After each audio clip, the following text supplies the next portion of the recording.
Thank you sir. মিয়া ভাই, আমি কিচ্ছুটা কইতাম না। বই হিসাবে আমার কাছে যদি কোটি টিহা রাখতাম চাই রাহুল জি, আর যদি মন না চায় লাগতো না। কত মানুষই তো আপনার টেহা মাইরা খাইছে, কত আটপার বাটপারে টেহা দিছুই, এটা তো জানিও। স্যার আমি নিজে খোঁজ নিছি, এই লাভলি বুয়া সলিড একজন মানুষ, এলাকার কোথাও কোনো বদনাম নাই। এতদিন যাবত মানুষের বাসায় কাজ করে, কিন্তু কোথাও 1 টাকা চুরির রেকর্ড নাই। আর চরিত্র পুরাই আপনার মতো। আপনার তো একটু ঝামেলা আছে, এর চরিত্র ঝামেলা নাই, ভালো।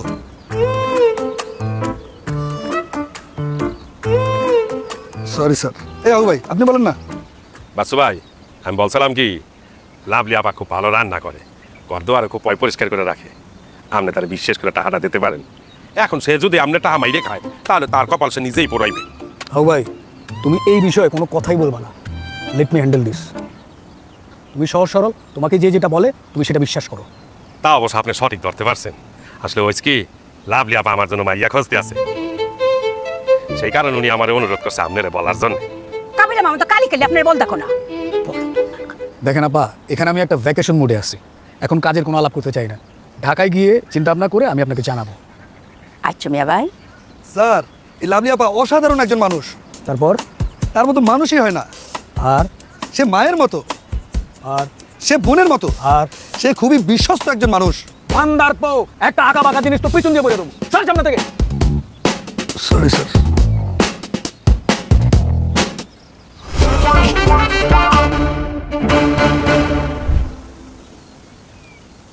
ভালো। জি স্যার। এখানে ভাই ব্রাদারদের সাথে এসে তো শুকিয়ে গেলাম। কোনো ব্যবস্থা আছে নাকি? না স্যার, এখানে কোনো ব্যবস্থা নাই, যা আছে সব ঢাকায়। কি ব্যাপার, তোমার কি মন খারাপ নাকি? জি স্যার। কি হয়েছে তোমার? থাক স্যার, আপনার শুনতে হবে না। আর কি হয়েছে বলো না, আমি তোমাদের টেক কেয়ার করি না, বলো। স্যার আপনি হেলিকপ্টারে আসলেন, আমাদেরকে নিলেন না, আমাদেরকে পাঠালেন বাসে। ঠিক আছে বুঝলাম হেলিকপ্টারে খরচ বেশি, কিন্তু এখানে আসার পর স্যার আপনি আপনার ভাই ব্রাদারদেরকে পাওয়ার পরে আমাদেরকে ভুলে গেলেন। আপনি একা একা সুইমিং করলেন, ডাকলেন না। আপনি ড্রিঙ্ক করলেন, সাধলেন না। আমি একটু কষ্ট পাইছি, ও একটু কষ্ট পাইছে। সারা বছর তো স্যার আমরাই আপনাকে সার্ভিস দিই। আচ্ছা, তাহলে আমি এখন কি করলে তোমাদের মন ভালো হয়ে যাবে বলো? বলবো স্যার? বলো। আমরা আরেকদিন হেলিকপ্টারে করে এখানে আসবো। বাহ, তারপর? স্যার আপনি যে প্রেসিডেন্সিয়াল ভিলা আছেন সেখানে থাকবো। আর সুইমিং পুলে পা ডুবায় 4 প্লেট ড্রিঙ্ক করবো স্যার। আর স্যার আপনি অনুমতি দিলে গার্লফ্রেন্ডকে সাথে নিয়ে আসবো। মান্দার পো একটা ভোতা জিনিস জোর করে তোর পিছন দিয়ে বলে দেবো। যা সামনে থেকে। সরি।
আলভিনকে তোর কলটা দিছিল না আজকে যদি হিগে আইয়ে হিগারে মেন্টাল টর্চার করে হিগার ফ্যানের ভিতরে সব কথা বাইর করে একটু চাইস।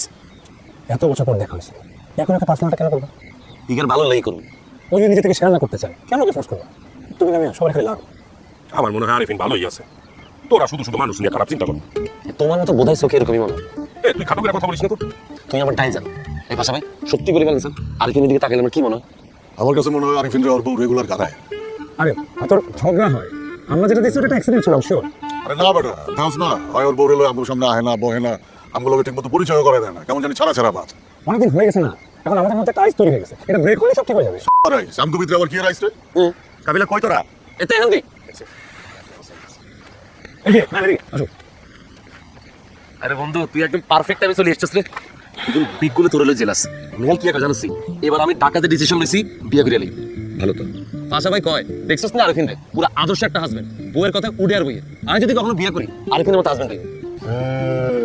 দেখছো সহমত পোষণ করছে। আরে দুষ্ট কয় আর তুমি দেখলে মনে হয় এগার বউ সারাদিন এগার আনজা করে বুঝতে থাকে এগুলো আর তুমি বললে হয়েছে। কাবিলা কি বলে জানো? আচ্ছা তাকে আটটা বলা দরকার নেই, just like বলি না। আচ্ছা তাকে বলা দরকার নেই। খবরটা বলছো তো? আমার মজা নিতেছিস তাই না? আমি তোদের অনেক বছর ধরে চিনি।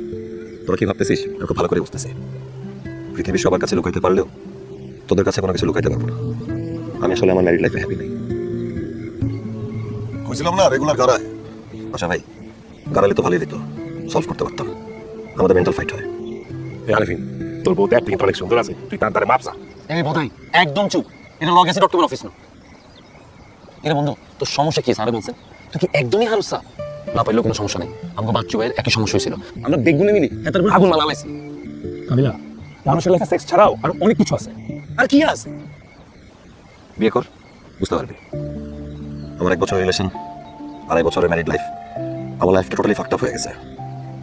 আব্বা আমার সেপারেশনের পরে ভাবছিলাম আমি কোনোদিন বিয়ে করবো না, কিন্তু মেহুর সাথে পরিচয় হওয়ার পর ভাবলাম লাইফে সেটেল হই, সংসার করি। এখন দেখতেছি আমার আব্বা আমার ম্যারিড লাইফের চেয়েও আমাদের ম্যারিড লাইফটা আরো বেশি টক্সিক। আচ্ছা কি প্রবলেম আমাদের সাথে শেয়ার করো, আমরা সবাই ডিসকাস করি, একটা সলিউশন আসতে পারি।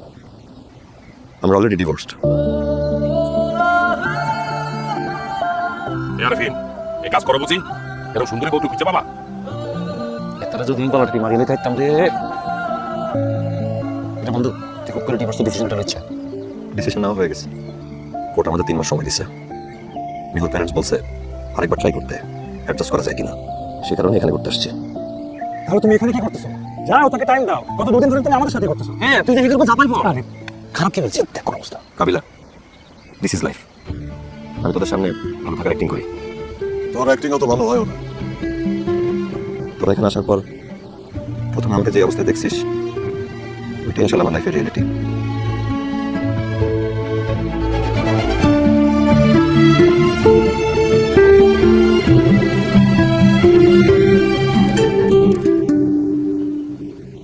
ভাইয়া, আপনারা কেউ কিছু বলতে চাইলে বলতে পারেন। আমি আপনাদের সম্পর্কে জানি, আর আমি এটাও বুঝি আরিফিন হয়তো আমাদের রিলেশনের ব্যাপারটা আপনাদের সঙ্গে শেয়ার করেছে। গুড। এ আরিফিন, মাপসা মাপসা। তোমার নিয়ে বলছি কথা বলতে না, চুপ করে থাকতে পারো না। আমি চুপ থাকতে পারবো না, আমি চলে যাবো। যাও ধরো ধরো, রুমে চাবি দিলাম, রুমে যাবো থাকো। যাও তো দাঁড়িয়ে দিছে। দেখো আপু, আপু তুমি করে বললাম শিওর ভাইয়া। তোমাদের 1 বছরের রিলেশন, 2.5 বছরের ম্যারিড লাইফ, এত বড় একটা ডিসিশন নেওয়ার আগে আরেকটু চিন্তা করা উচিত না? সেজন্যই এখানে আসা। That's very good. তাহলে আরো কিছুদিন থাকো, নিজেদের মধ্যে বোঝাপড়াটা বাড়াও, দেখো বেটার সলিউশন আসা যায় কিনা। আমার থাকতে কোনো প্রবলেম নাই। আমার মনে হয় আমরা এখানে যতদিনই থাকি না কেন কোনো লাভ হবে না। আপু আমি একটা কথা বলতে আমি ইয়ে কিন্তু আর কাছে বলছি খানা ছাড়িয়ে দিছে। আর যদি একদিন খায় আমি ডিরেক্ট আর কাছে বেঁচে দিবেন, আর যদি না পারে এটা আমার কাছে বলবেন, সলিউশন আছে। কি রে নেহাল? এই কি আর সম্পর্কে এটা তো ইম্পর্টেন্ট। এত করে রেগুলার হইতেছে কিনা এটা আমি জানতে না। আরে নেহাল কি বলতেছে, কথা কই যাইতেছে? আমি শিওর এটা কোনো রিজন না। তুই কেমনি শিওর হইবি? নম্বর আপু, ডিভোর্স অনেক বড় একটা বিষয়, কোনো ইম্পর্টেন্ট রিজন ছাড়া আসলে এই ডিসিশনে আসা উচিত না। আমার তোমাদেরকে দেখে মনে হয় না তোমাদের মধ্যে এমন কোনো রিজন আছে যে কারণে ডিভোর্স নিতে হবে। আচ্ছা ভাইয়া, আমি ক্যারিয়ারে কোনো কিছু করতে গেলেই আপনার বন্ধুর হিংসা লাগে।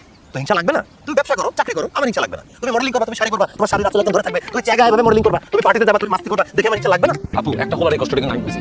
আমি একটু জানি আছি। রুকেও বিয়ার না। এই ভাই আমরা লোকের কথা কি বলতে বলছি?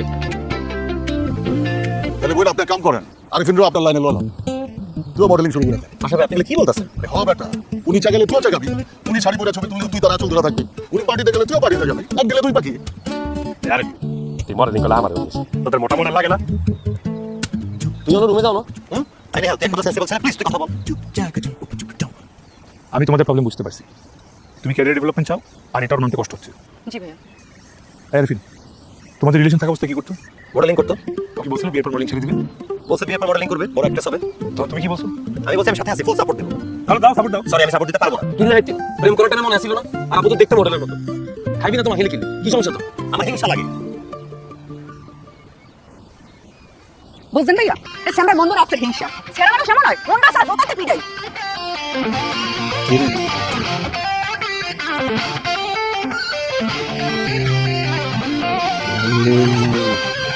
আমি একটু ফাটলাম। আল্লাহ, সে তো দেখি মগে দেশি। এ আরিফিন, সারিস না মাপসা। তোমার কি মডেল বই আছে? অবিবাহিত, আমি কিন্তু বিয়ে করি নাই। আর মন চাইতেছে এত আমার ফ্যামিলি তুমি ডিভোর্স দিতে থাও। আরিফিনের মতো হলো এত কিনিক লইও এতে লোড লইতে হারানো, আর তুমি এতে মডেল বনে বিয়ে করবা কেন? হিংসা। এই হিংসার কারণে আমার রিলেশনশিপ নষ্ট হয়েছে। আমি মেহুকে ছেড়ে দিতে পারবো, কিন্তু হিংসা করা ছাড়তে পারবো না। আমি একটা সেন্সিবল ডিসিশন দিতে পারি। তুই তোর পরে ছাড়ি দি, হিংসা লোকে ঘুরতে থাক। পৃথিবীর সবচেয়ে বৈচিত্র্যময় মানুষের মন। আজকে যাকে পাওয়ার জন্য মনটা কেঁদে ওঠে, পেয়ে গেলেই মনে হয় থাক, আর দরকার নেই।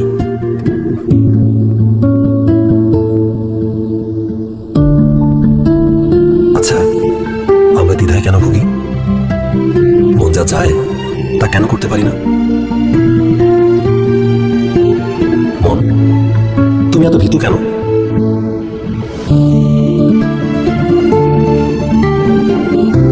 মানুষের মনকে নিয়ন্ত্রণ করে কি? মানুষ নিজে নাকি অন্য কেউ?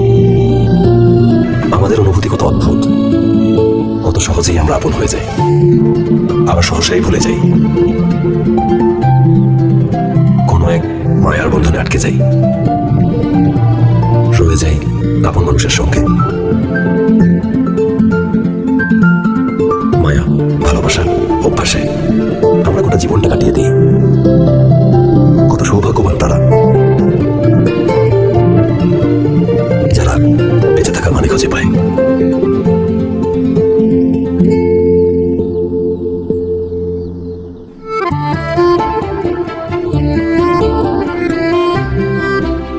কিন্তু বাস্তবতা অনেক নিষ্ঠুর। আমাদের স্বপ্ন, আকাঙ্ক্ষা, মায়া সব শেষ করে দেয়। আমরা কতদিন বেঁচে থাকবো সেটা জানতে পারলে খুব ভালো হতো। একটু সাহস পেতাম বাস্তবতা মোকাবেলা করতে। কিন্তু এখন সত্যি হেরে গেলাম বাস্তবতার কাছে। মনটা কেঁদে উঠলেও সব মেনে নিচ্ছি। কোনো একদিন জিততে চাই, বাস্তবতাকে হারিয়ে নিজের মনকে জিতিয়ে নিতে চাই। অপেক্ষায় থাকবো সেই দিনের।